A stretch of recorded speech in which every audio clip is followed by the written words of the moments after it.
Welcome back mga ka-adventure, isang mapagpalang araw po sa ating lahat. Another day, another adventure. Muli niyo po kaming samahan sa amin pong adventure na ginawa kung saan nakasumbong tayo ng mga pelagic at gamit natin yung decoy na pinahiram ni Buhay Isla. Kaya tara, samahan niyo po kami. Let's go! Tungulo naman! Recto, tayo pa. Tayo! Welcome po sa lahat ng mga bago sa channel na ito at huwag po kalimutan mag-like, mag-share, mag-subscribe at mag-on ng notification bell para lagi pong updated sa mga bagong adventure na gaya po nito. Maaga kami nagayak mga ka-adventure bago pa man sumikat ang araw dahil medyo may kalayuan at umpisahan namin ng maaga ang amin pong paghahunt ng pelagic kasi bandang alas 2 po ng hapon ay uuwi na rin kami kasi medyo malaki po ang low tide sa hapon. Baka naman!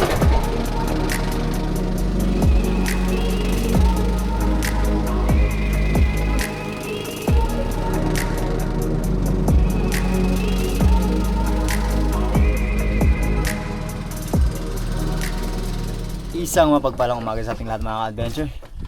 Muli niyo po kaming samahan sa araw na ito dahil another day ay panibagong adventure na naman po ang gagawin natin at nandito kami muli sa Bahura kung saan madalas makakita ng maraming kingmak at makahuli ng maraming kingmak si Batang Spiro and we'll see mga ka-adventure sa unang araw ng kingmak season. Medyo may kalakasan ng agos, norte ata pa ya Mihan Amihan. ayan, so may agos mga ka-adventure. At nga pala, balik na tayo dito sa ating panang ginagamit at hindi na tayo naka-break away this time dahil may bago ng reel si Batang Spiro. Ang ginawa natin, tayo muna gumamit ng kanyang pinaglumaan. Ayan, yung sa akin kasi wala pa, nasira kasi yung reel natin na nandito nakakabit, so ito na siya. Dalawang linggo pa, no? Alright, so sige mga ka-adventure, samahan nyo kami ngayong araw na mag-clean ng nakalaang blessing para sa amin sa araw po ito. And again, maraming salamat sa lahat ng patuloy na sumasama, tumatanggilik at walang sawang sumusuporta, sumasama sa lahat ng ating po mga adventure na ginagawa. Maraming salamat, and to God be the glory and God bless us all. Let's go! Let's go! Ian Rose number 5.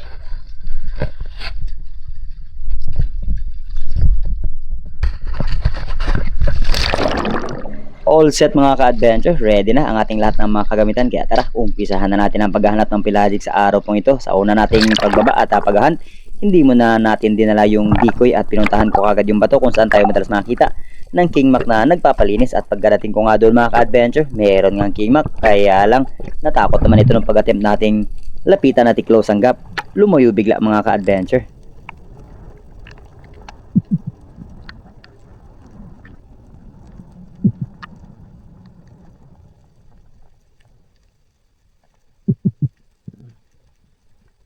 At dahil napagtanto natin mga ka-adventure na medyo maila pa ang kingmak sa unang araw ng kingmak season, ay bumalik ako sa bangka, nagpasundo kay Papa Tonyo at sa pangalawang pagkakataon ay ginamit na natin yung decoy mga ka-adventure at tignan natin kung makakabawas na ba tayo ng mga kingmak na nakikita natin. At sa pagkakataon ito pala mga ka-adventure, nagkakalapit na kaming apat na naninisid. Dinaanan na si Nate Channel ng 10 naglalakihang kingmak mga ka-adventure, kaya lang hindi niya nabawasan. Pero tayo, sana makabawas na.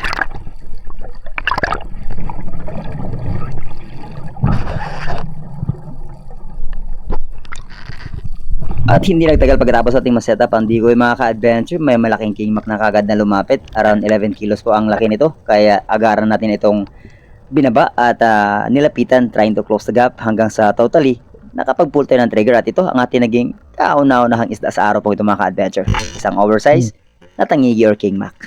Wow!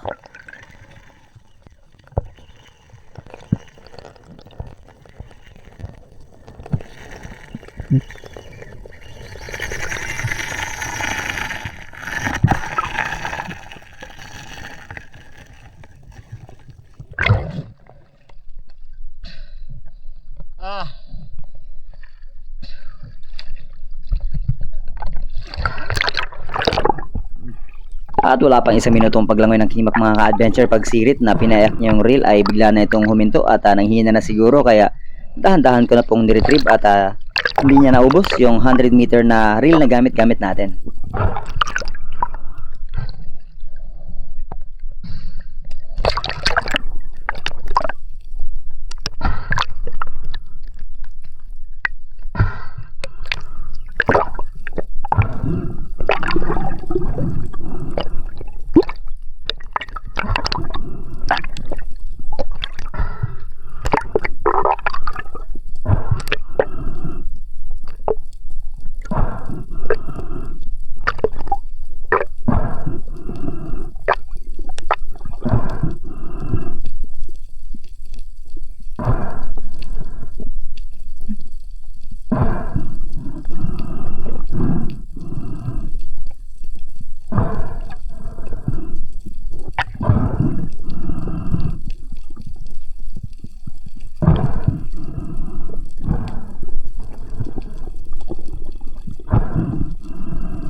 Hindi ko masyado pinipwersa ang isda mga ka-adventure kasi akala ko hindi maganda ang pagkakatama. Yung pala, tumagos yung ating pong shaft sa katawan po ng tangigi at naglaki to sa may fin niya sa ibaba. So talagang hindi siya makakawala.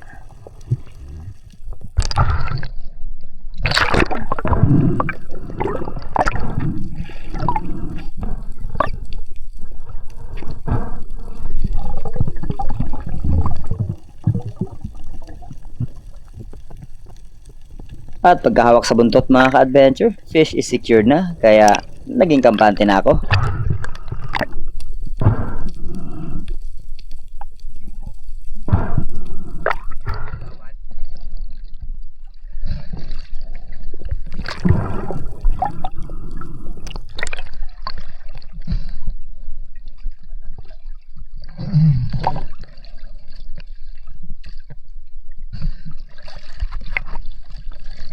Ito lang pala ang isa sa disadvantage ng gumagamit ng reel mga ka-adventure, na kapag after mong makapanan ng mamon na isda na halos munti ka nang maubos yung ating pong line, ay ipupurod mo itong muli. Unlike po ng breakaway setup na lagi lang nakahigpit yung lubid kasi nga connected ito sa buya. Pero ang advantage lang din nito kapag meron kang hahabulin na target at kapag ka may agos na hindi ka masyadong tatangay ng agos mga ka-adventure kasi walang drag at wala kang lubid or buya na humihila sa'yo.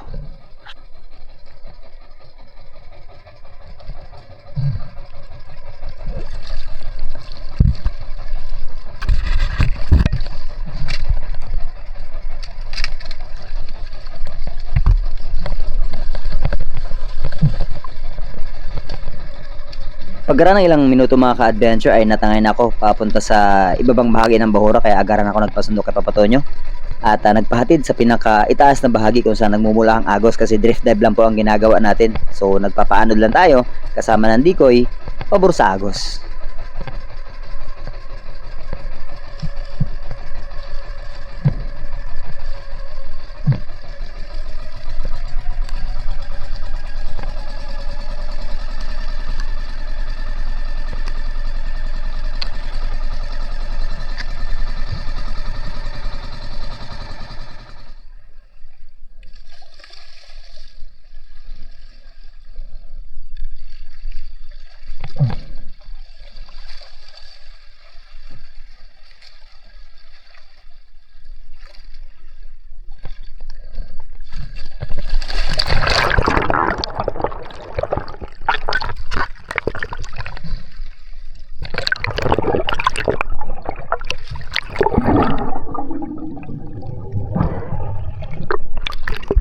At nandito na tayo sa itaas na bahagi mga ka-adventure. After ko maset yung decoy ay nag-dive down kagad ako dahil may dumaang talakitok. Kala ko ay mamimit natin yung gap dito sa curious na talakitok, pero the more ako lumalapit, the more din siyang lumalayo. Good size na sana. Estimated mga 4 to 5 kilos na ang laki ng talakitok or kawayanong ito mga ka-adventure.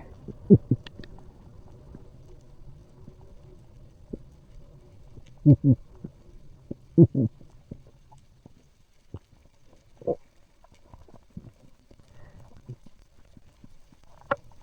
choice mga adventure, kailangan natin mag-resurface kasi hindi talaga bumalik yung talakitok. Pero maya-maya lang, agaran kagad na nagsagawa ng panibagong paninisid kasi may kingmak namang dumaan. Pero nung pag-attempt nating lapitan ito, palayo na. Kaya nung feeling kong maaabot pa siya ng pana mga ka-adventure, nag-pull na ako ng trigger kahit medyo alanganin yung posisyon niya. Pero tinamaan naman mga ka-adventure.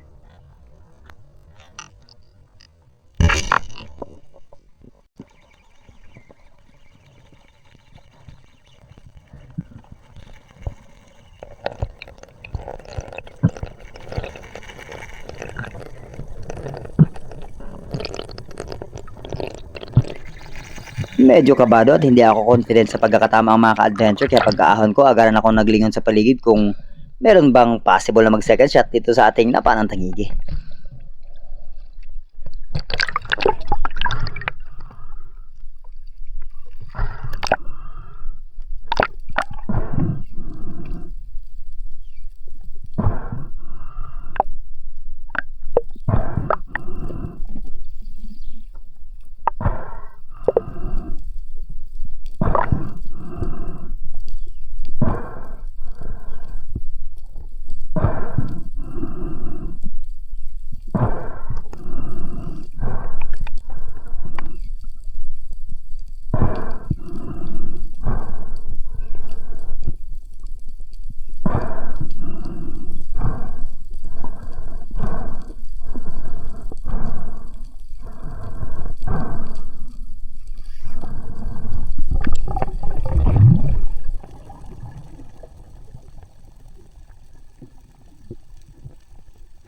Nang mapansin ko na isang flapper lang pala ang sumabit mga ka-adventure, hindi ko masyadong pinipera sa ang isda. Pero ang ganda pala ng pagkakatama dahil sa buto kumapit yung unang flapper natin mga ka-adventure. Kaya pala kahit anong palag nito ay hindi siya makawala. Ang totoo niyan, nahirapan pa akong tanggalin ito.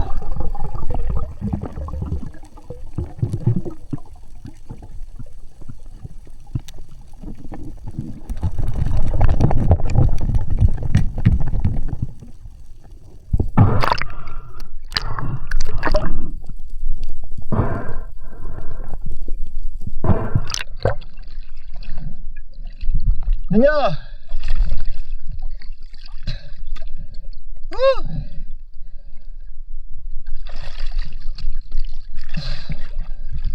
Huli agad tayong binalikan ni Papa Ton yung mga ka-adventure dahil tinawag ko siya dahil hindi pa man tumatagal ang pag-iwan niya sa atin. Ay nakapana na naman tayo ng ating sumunod na kingmak.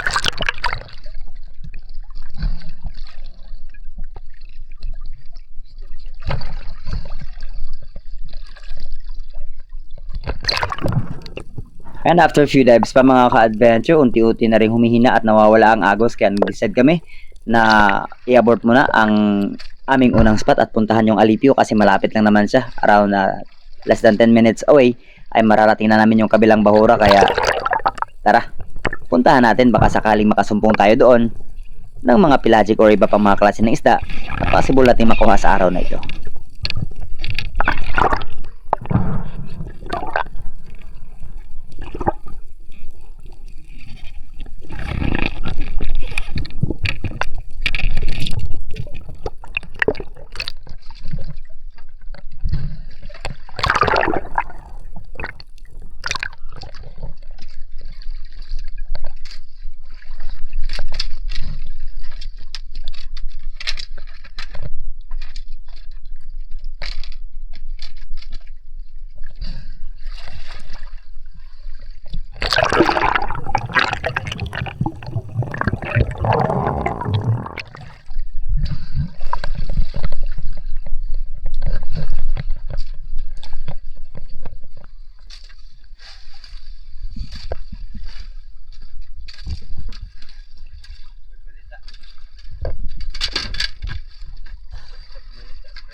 At pagkarating nga namin sa ikalawang spot mga ka-adventure, dala-dala agad natin yung decoy at pinuntahan kagad natin yung area kung saan tayo madalas makakita ng King Mac dito sa may kantuhan at hindi nga nagtagal. May natana tayong King Mac mga ka-adventure, kaya lang nung nilapitan naman natin, sumirit ito papunta sa mas mababaw na area kung nasaan naandun si Native Channel at napana niya ito mga ka-adventure, kaya lang hindi bumuka yung kanyang gamit na dalawang flapper kaya nabunot po ito at kala ko yung King Mac ay nakikipaglaro lang sa decoy na patihaya-tihaya siya. Yun pala, ito yung King Mac na napana ni Native Channel at may kalaliman na ito mga ka-adventure, more than 20 plus meters, kaya hindi na ako nag-attempt na i-grab lang ito sa buntot. Pinana ko na para mas sigurado talagang hindi makakawala.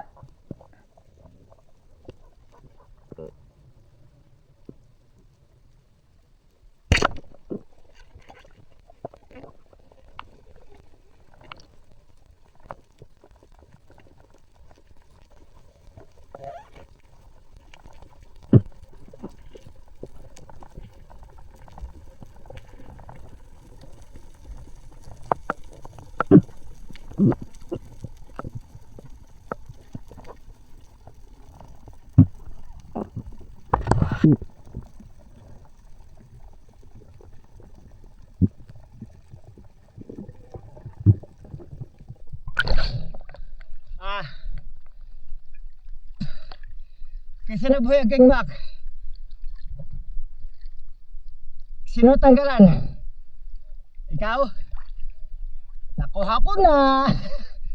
Nakuha ko na. Ah, ito, tingnan ko.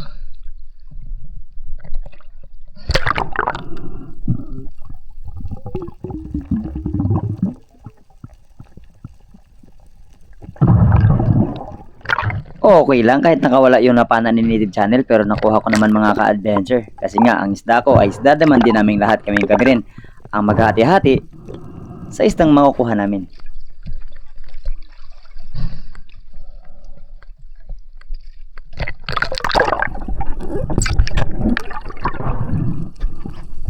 At paghatid ko ng isa sa bangka mga ka-adventure ay hindi na ako nag-attempt na pumunta sa mas malalim na area. Dito na ako sa mababaw kasi nakakita ko ng grupo ng mga malalaking green jobfish or malagono. Dahan-dahan yung ating pag-approach sa kanila hanggang sa finally nakapag-decide na rin tayo kung alin ang kukunin natin kasi napakarami at napakalalaki mga ka-adventure. Kaya lang yung mga lumalapit sa atin, yung maliliit, syempre mas pinipili natin yung malalaki kasi nga matatakot na rin naman itong mga tumamaya kapag nabawasan natin. So piliin na natin yung mas magiging sulit sa pagtira natin.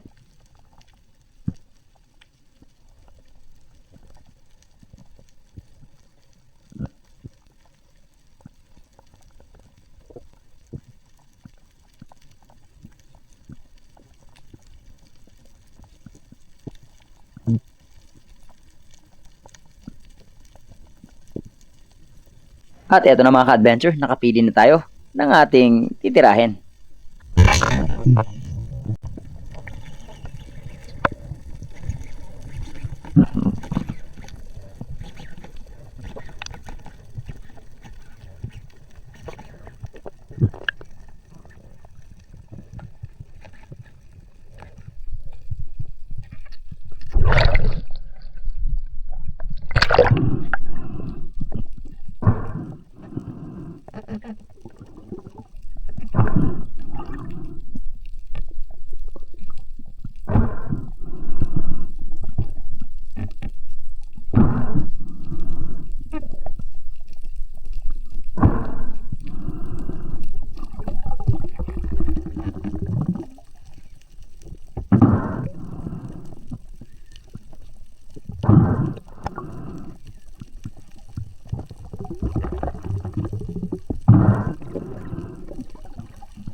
Pagkatapos ko masecure ang isa mga ka-adventure, tinawag ko na si Native Channel at Batang Spiro. Sabi ko, dito sa mas mababaw, nandito lang yung mga malalaking malaguno. Kaya marami na rin kami naghahunt dito mga ka-adventure. Kaya lang, yun nga, natakot na. Hindi na sila masyadong lumalapit. Kagaya nung ginawa natin, na-ambush na. Pero, ayun nung ibigay totally yung gap na hinihingi natin. Tapos kung meron mang lumalapit, maliliit, mga tag 1 kilo or less than. Ang ina-aim kasi natin, yung mga tag 3 hanggang 4 na kilo ang isang piraso.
Hindi tayo nakapagpulang trigger mga ka-adventure, kaya no choice, resurface muna, pahinga, higop na maraming hangin, and let's do another dive. Tingnan natin kung alin ang mababawasan natin, yung grupo ng talakitok o yung grupo ng mga malaguno.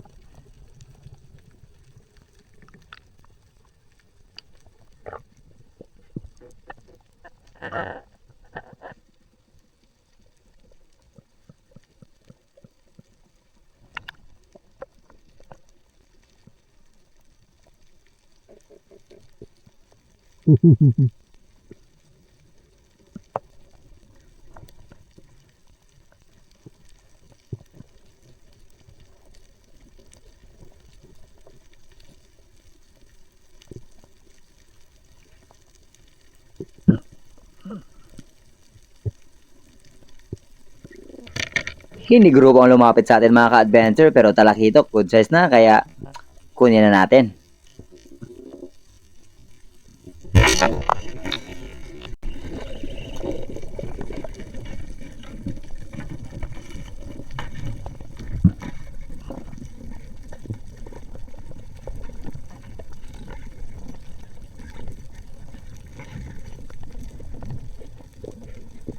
At ayun na mga ka-adventure, pinulupot niya na, kaya no choice. Kailangan natin mag-resurface, buti na lang ay mababaw lang. Ito talaga isa sa disadvantage kapag hindi natin na-line tight kaagad yung natitira nating isda.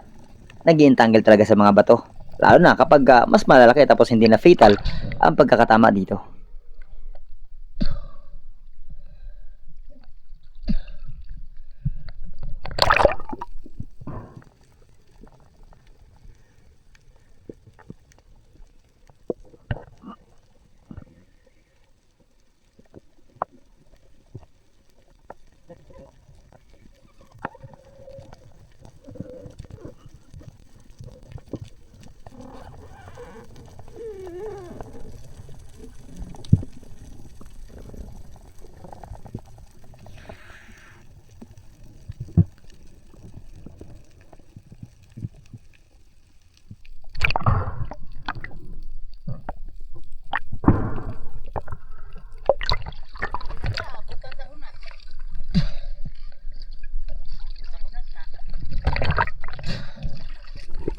At habang naglo-load ako ng pana mga ka-adventure, eto, tinuro ko kay Batang Spiro. Sabi ko, malalaki na yung mga talakitok na yan, kaya bawasan mo na.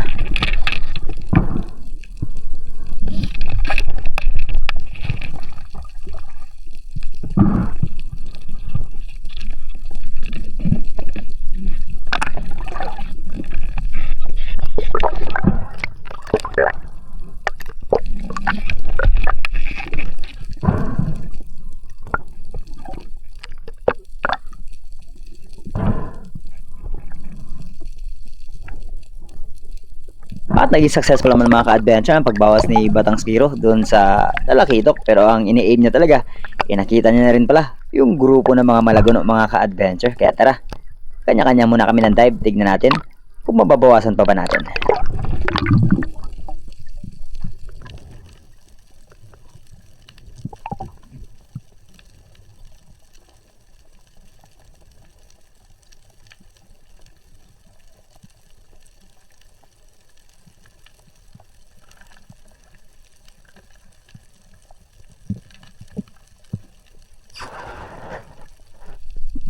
And here we go mga ka-adventure. Tara, samahan nyo ko. Hold your breath. Tignan natin kung gaano tayo katagal bago umahon or huminga habang inaantay natin yung grupo ng mga malaguno na nandito sa ilalim. At nga pala, nasa 12 to 13 meters lang ang lalim ng ating pong sinisisiran kung saan natatanaw natin yung grupo nga ng malaguno.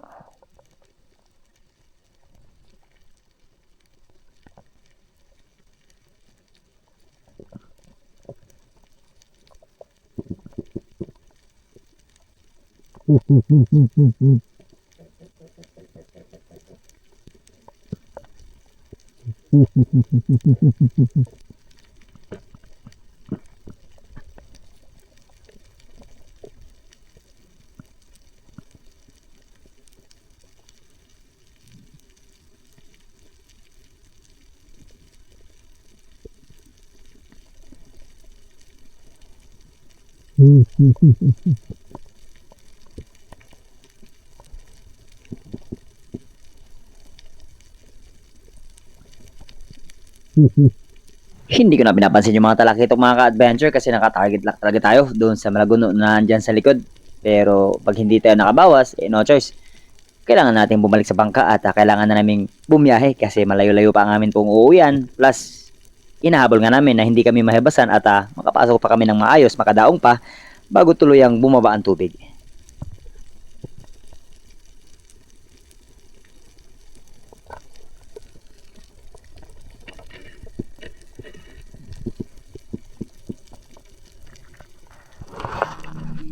And that's it, enough hunting para sa araw na ito mga ka-adventure. Tama na, balik na tayo sa bangka, babiyahe pa at maghahanda pa tayo mamaya ng masarap na hapunan kasama sila chairman.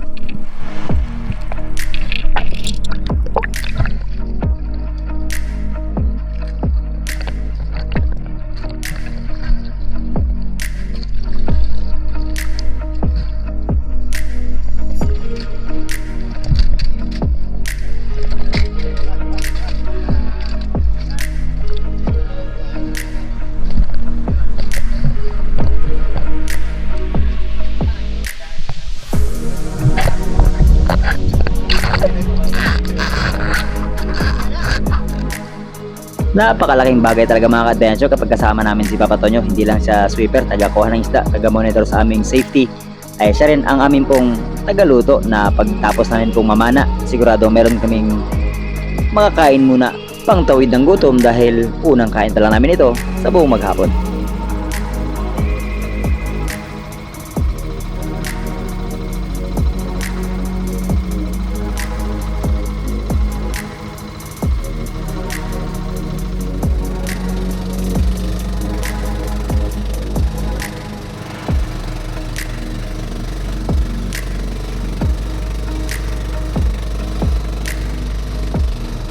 Walang gana si Boss Job mga ka-adventure. Masakit daw yung ngipin niya.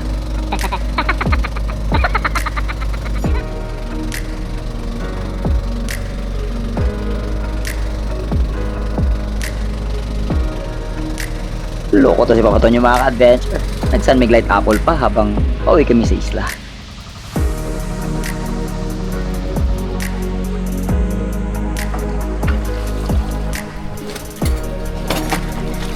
Tira ko dun sa sa left view.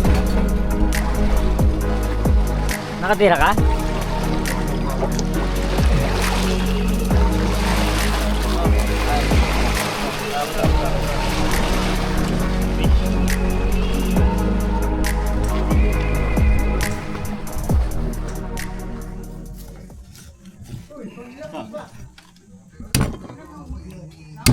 Sa'yo kayo giumpisahan ang laban Liver Liverhead. Liverhead og tungol lok ko Asa naman naman doon? Gigi. Kay Ok. Kan Nining. Juni. Juni. Nining. Rasyon. Maka sigang-sigang po sila.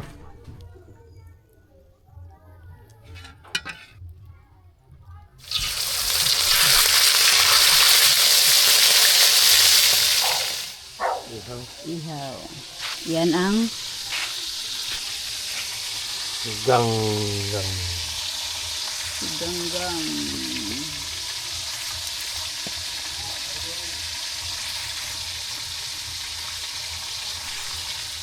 Gutom na talaga mga adventure ang tao.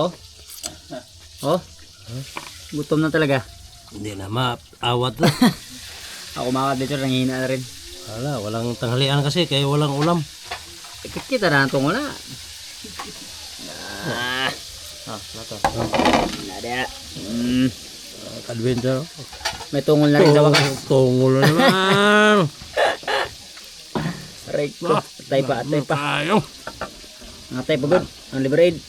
Libre lover. Atay. May Kayo. siluptag sa mga adventure pang pawala ng pagoy. Kapoy. What's up ka boss? Yes. Kain kasama si chairman. Show. Kain mga adventure, kain. Lapit yung ulam dyan sa inyo. Duko kayo Kaya na ako pag gustong kumain talaga. Gutom na talaga ako. Hindi rin ako nakakain na maayos dun sa ano. Walang gano'ng kumain. Sa laot kanina. Wala lang ano yun. Higit niya sa baw. Ay, lamig yun eh.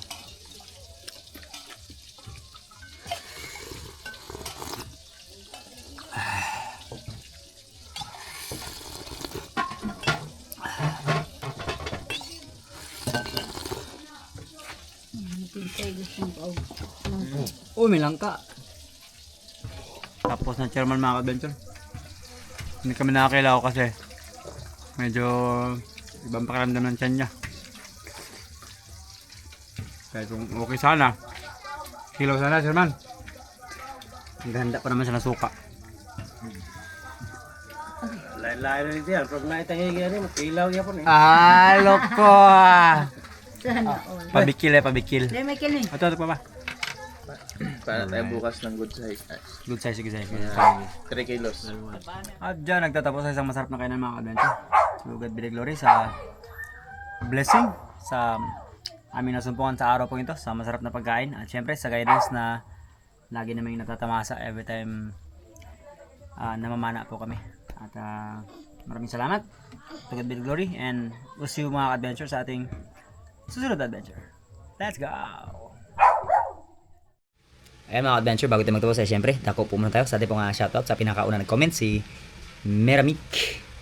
And top 5 natin sila Israelito Hipolito, Anton Fernandez, Eric Di Luna, Valdez Efren, and si Christian Tampongok ng Qatar. And happy birthday po pala kay Sunny Nonoy. And shoutout din natin ang Matug family, Di Luna family, at Borleo ng Humalig. And shoutout din natin sila Renato Mahagway, Carl Joseph Lumbo ng Boracay, Pain Expert One Life History, Bibot Vice, Saldigueta, Carl Lawrence Passion ng Kamsur, Relan Milencion, Ireneo and Teresita Diaz ng Quezon City, Bicolana ako, Elvis Montales, Gloria Ronald, sa Arenas family ng CDO, Roland Abraham ng Cagayo, kaya Kabinoy Vlog ng Oriental Mindoro, Felicito Hungay, Nicanor Minosa, Nonoy Family, Pedrito Silorio ng Muntinlupa, Undisputed, Genoel Adion, Renante Malahos, Ranel Cuesto, Raymond Ketong, Aris Avis ng Jazan, Saudi Arabia, Marvin Mosico, Silos Family ng Binangonan, Rizal, kaya Santiago Calbog, Rimbert Soson, Idol Terso Manulat Laurio, and Team Noranda ng Canada, Kuya Larry Santi ng Hawaii, Miss Anonymous ng Jensen, Miss May Stakyo ng Solid Harabas Hong Kong Chapter, Miss Manit Paras ng Hong Kong Chapter din, Miss Mimi Manoloto, Miss Oliva Mendoza, Miss Maita Purino ng UAE, Miss Glenda Bansor ng Perth, Australia, Miss Sabina Schmed, Miss Emma Gokong, Miss Teresa Luwigan, Miss Elisa Gomez, Miss Sarah Jenson, Miss Jean Agno, Miss Gina Moore, Miss Jean Witherspoon, Doc Stephanie Ferrer, Miss Binos and Jewel Borilla ng Oceanside, California, Tita Edna and Tito Luis Ubugen, Miss Abby and Pres Gamboa ng Florida, Miss Rosalino Campo, Miss Angel Hernandez and Angel Laborse, and Miss Mai Bugawisan and Master Rich ng California, USA by Alvic, and Miss Manilyn Panner and the Chicago Friend, of course. Master Radio Bibar, by Royal Paras and Lipay Lifestyle ng Negros Bintoy, Bro Roel Balabo, Joel Sinobalde ng British Columbia, Bro Bon Tasio and family dyan sa Canada, Kaya Ellen Barbarona, Rex Asuncion, Maricel Tapang, Vic Serdan, Jopet Hasildo, Boss Del TV, Jake Abiner Spearfishing ng Santa Teresita Ligit Dumaran, and Joseph Agdons Force ng Dumaran. Alex Bagao, Padiak ni Ian ng Mandaluyong, Lorenzo Family ng Porac, Pampanga, Mark Nicolas Muñez, Dive and Survive, new channel sa YouTube, shoutout, and thank you so much for watching. And let's go. GJC Music is My Soul, Roel Beato, Albert Mahusay, Rafi Spearfishing, Eduardo Yonson, Francis Carl Mamawag ng Paris, France, Fishing is My Hobby Official, Raimundo Paras, Dina Dungog, Chad Summers ng Bohol, Moves Like Jigger, Dennis De La Cruz ng Naik, Albino Tabuena, Anthony Harim Miharito, Jerome Jeromo, Ryan Pardilan, George Apilan, Jimmy Bansuela, Mark Josh Tante ng Paranaque, Camelo Dawaton ng Kawit, Cebu, John Vinas, Angelo Gores ng Davao, and si Benjamin Malilay, Batang Kangkalo, Barangay 187. At sa mga di po natin na shoutout, we'll see you sa ating pong susunod na adventure.